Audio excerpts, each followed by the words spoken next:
Casa per vacanze a Sharm el Sheikh al costo di 95.000 euro. Dopo la firma del contratto, però, la scoperta della truffa. La denuncia è di Federcontribuenti, che dà anche dei consigli.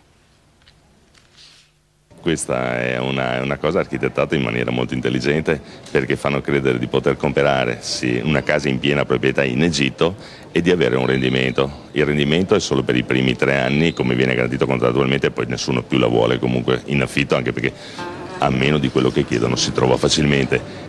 Reddito garantito, un affare favoloso per 99.000 euro. Il mondo delle truffe immobiliari è sempre attivo, stavolta ha scelto il mare egiziano di Sharm el Sheikh. Ma l'affare si dimostra un bidone. A denunciarlo è Federcontribuenti, che si è addirittura recata in loco.